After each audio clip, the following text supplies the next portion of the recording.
नमस्कार दोस्तों, स्वागत है आप सभी का हमारे न्यूज़ चैनल पे। तो चलिए बात करते हैं आज की एक बड़ी खबर पे। 2024 लोकसभा चुनाव से पहले बीजेपी के लिए किन किन राज्यों में अग्नि परीक्षा। दिसंबर में आए गुजरात चुनाव के नतीजों में बीजेपी को ऐतिहासिक जीत हासिल हुई। गुजरात में मिली इस बम्पर जीत के साथ ही बीजेपी ने आगामी लोकसभा चुनाव को जीतने का दावा करना शुरू कर दिया, लेकिन इसके पहले 2023 में होने वाले विधानसभा चुनाव में इनको शानदार प्रदर्शन करना होगा। चूँकि 9 राज्यों में चुनाव होना है 2023 में निर्धारित है, लेकिन जम्मू कश्मीर में लगातार की जा रही तैयारियों के बीच ऐसी संभावना जताई जा सकती है कि सरकार इस राज्य में भी अगले साल विधानसभा का चुनाव करवा सकती है। इसके अलावा 2023 में राजस्थान, छत्तीसगढ़, मध्य प्रदेश, कर्नाटक और तेलंगाना जैसे बड़े राज्यों के अलावा पूर्वोत्तर के त्रिपुरा, मेघालय, नागालैंड और मिजोरम में भी विधानसभा चुनाव होने हैं। इस तरह करीब 10 राज्यों में चुनावी बिगुल बज सकता है। इन राज्यों के परिणाम ही आगामी लोकसभा चुनाव में बीजेपी की दशा और दिशा तय करेंगे। 2023 में होने वाले राज्यों में जहां चुनाव होने हैं उनमें राजस्थान और छत्तीसगढ़ में कांग्रेस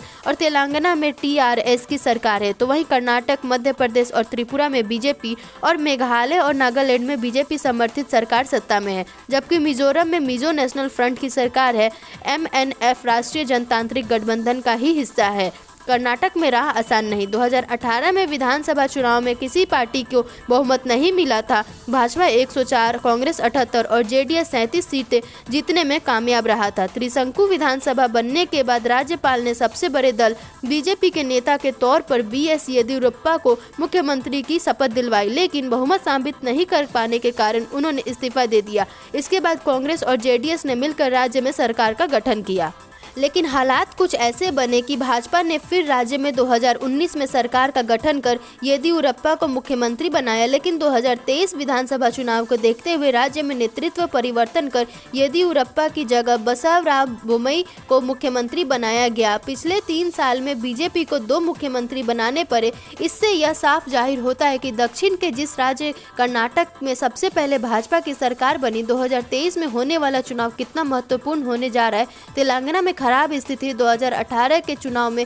88 सीटें जीतने में कामयाब रही टीआरएस की सरकार है और मुख्यमंत्री के चंद्रशेखर राव हैं। 2018 विधानसभा की बात करें तो यहां कांग्रेस को 19 और बीजेपी को सिर्फ 1 सीट ही मिली थी, लेकिन भाजपा का मानना है कि 2023 में तेलंगाना में टीआरएस का विकल्प बन उभरेगी, जबकि चंद्रशेखर राव 2024 के लोकसभा चुनाव में भाजपा को हराने के लिए अन्य विपक्षी दलों के साथ मिलकर बड़ा मोर्चा तैयार करने की कोशिश कर रहे हैं। राजस्थान में कड़ा मुकाबला। राजस्थान में अभी कांग्रेस की सरकार है। अशोक गहलोत मुख्यमंत्री हैं। राजस्थान सरकार को 4 साल पूरे होने पर मुख्यमंत्री गहलोत ने ऐलान किया कि आने वाले अप्रैल से बीपीएल परिवारों को साल में 12 सिलेंडर 500 रुपए प्रति सिलेंडर की दर से दिए जाएंगे। पुरानी पेंशन योजना का जिस तरह से फायदा हिमाचल में कांग्रेस को मिला है, उसी तरह गहलोत राजस्थान में लोक लुभावन योजनाओं के सहारे 2023 का चुनाव जीतना चाहती है।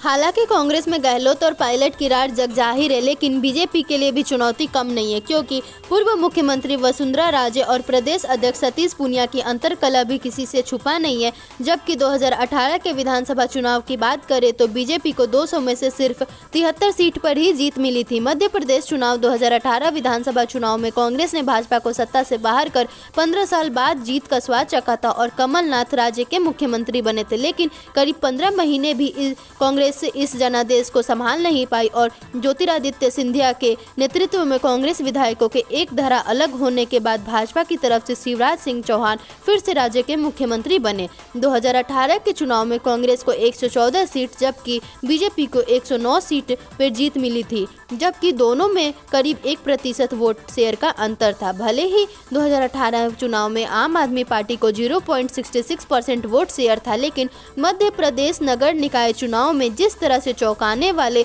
नतीजे आए थे, उससे भी बीजेपी के लिए राह आसान नहीं होगी। छत्तीसगढ़ चुनाव 1.5 दशक तक सत्ता में रहने के बाद 2018 के चुनाव में भाजपा को हार का सामना करना पड़ा था, जिसमें कांग्रेस 90 विधानसभा सीटों में से 68 पर जीत हासिल की थी, जबकि बीजेपी को मात्र 15 सीट ही हासिल हो पाया था। कांग्रेस ने हालिया उपचुनावों में भी अपने को और मजबूत किया। इससे ऐसा लगता है कि 2023 के चुनाव बीजेपी को कांग्रेस से कड़ी टक्कर मिलेगी। त्रिपुरा चुनाव में होगी चुनौती। 2018 विधानसभा चुनाव में बीजेपी को 35 सीट और लेफ्ट को 16 सीट मिली थी, लेकिन दोनों के बीच वोट शेयर में 1% से थोड़ा सा ही ज्यादा का अंतर था।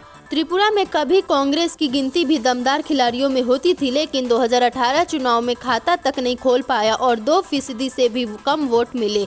ऐसे में बीजेपी को रोकने के लिए सीपीएम और कांग्रेस हाथ मिला सकते हैं। अगर ऐसा हुआ तो बीजेपी के लिए सत्ता में वापसी करना बेहद मुश्किल हो जाएगा।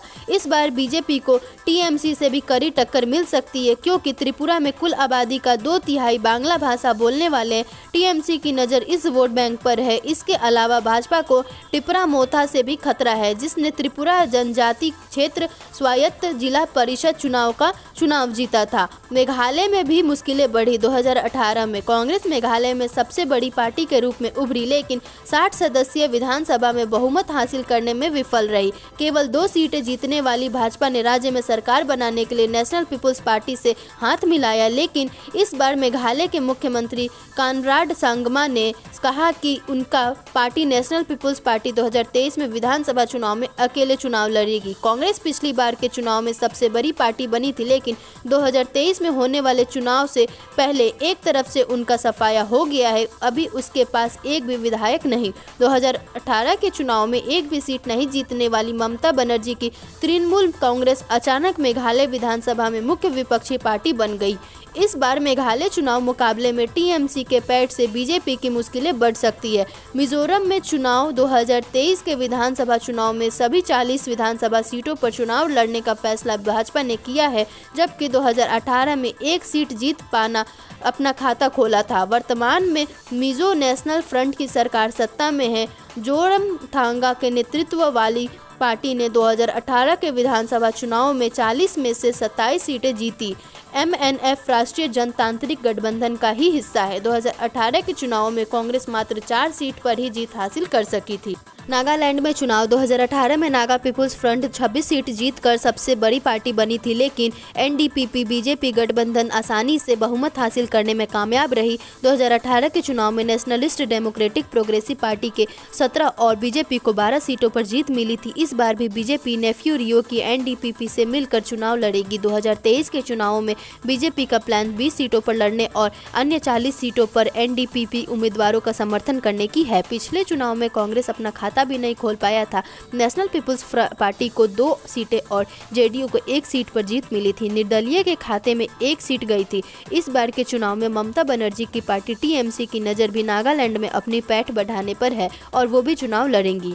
इसके साथ साथ नागालैंड के चुनावी बिसात में 2021 में अस्तित्व में आई राइजिंग पीपुल्स पार्टी की एंट्री हो रही है। हालांकि विधानसभा चुनाव से पहले नागालैंड में बीजेपी को झटका देते हुए पार्टी के 3 जिला अध्यक्ष नवंबर में जेडीयू में शामिल हो गए थे।